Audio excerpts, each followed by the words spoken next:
नमस्कार दोस्तों, दिव्य संकल्प समर्पण से सफलता तक में मैं रंगीता आप सभी का स्वागत करती हूँ। आज मैं आप सभी के बीच एक दिव्य संकल्प से जुड़ी एक कहानी साझा करने आई हूँ, जिसका शीर्षक है जब एक लड़की संकल्प लेती है। यूपीएससी की साधिका आत्मकथा। कोई नहीं जानता था उसका नाम, कोई नहीं देख पाया उसकी आंखों में पलते उस सपने को। वो भीड़ में थी लेकिन भीड़ जैसी नहीं थी। उसके पास ना तो बड़े नोट्स थे, ना गाइड करने वाला कोई अनुभवी हाथ।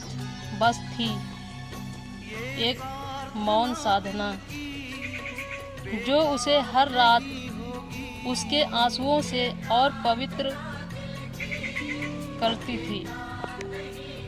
उसकी किताबें पुरानी थी, कलम बार बार गिरती थी, पर उसकी आंखों में जो दीप जला था वो ब्रह्मांड को भी दिशा दे सकता था।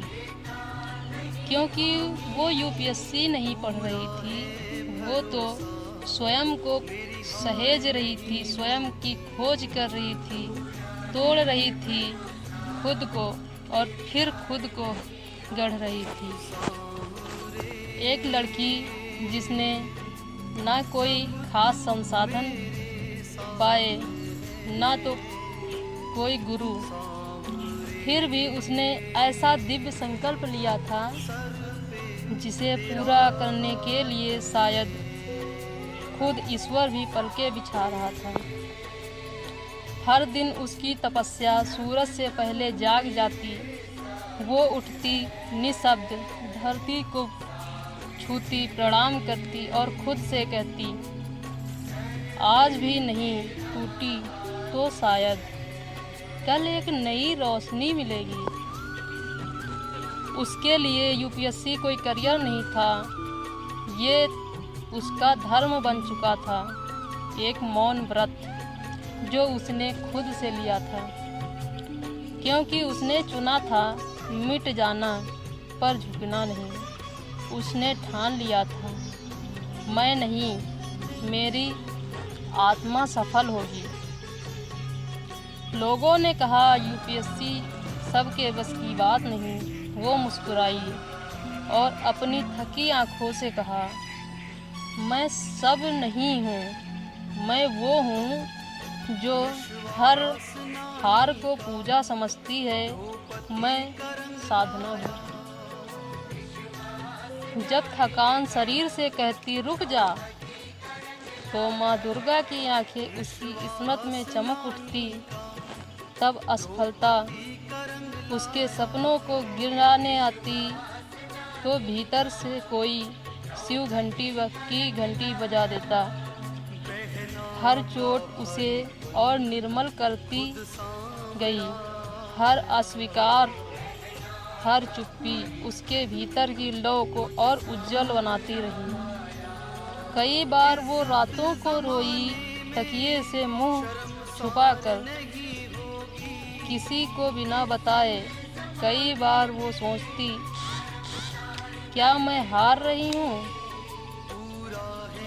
फिर उसके ही भीतर से एक धीमी सी आवाज़ आती, तेरा संघर्ष व्यर्थ नहीं जाएगा, तेरे आंसू गिन रहा है ऊपर वाला।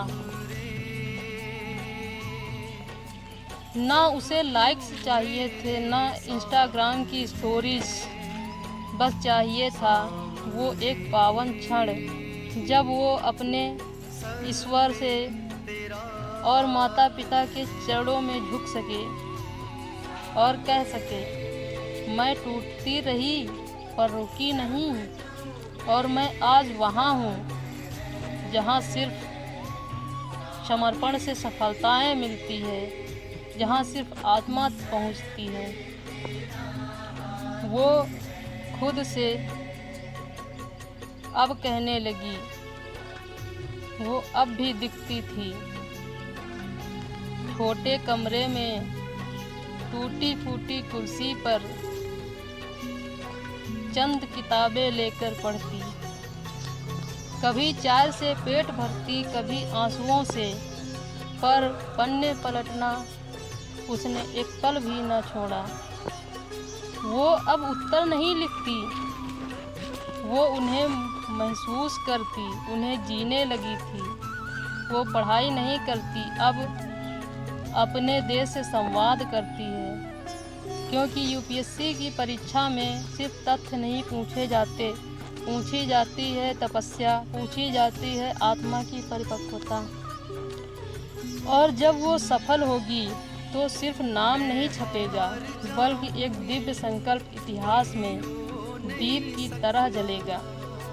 एक लड़की जिसने अपनी इच्छाओं की बलि दी, अपना अहम का साधा, पर खुद को शिव के सांचे में ढाल लिया। सपने अगर आत्मा से जुड़े हों तो ब्रह्मांड भी उन्हें पूर्ण करने में अपना नियम बदल देता है। धन्यवाद। ये कोई साधारण कहानी नहीं, यह यूपीएससी की एक साधिका की आत्मकथा है, एक दिव्य संकल्प जहाँ समर्पण से सफलता है। यदि ऐसी ही कहानियाँ की आपको तलाश थी जो आपको भीतर से जगा दें और आपकी यात्रा को सफल बनाने में मददगार साबित हों, तो जुड़िए दिव्य संकल्प समर्पण से सफलता तक।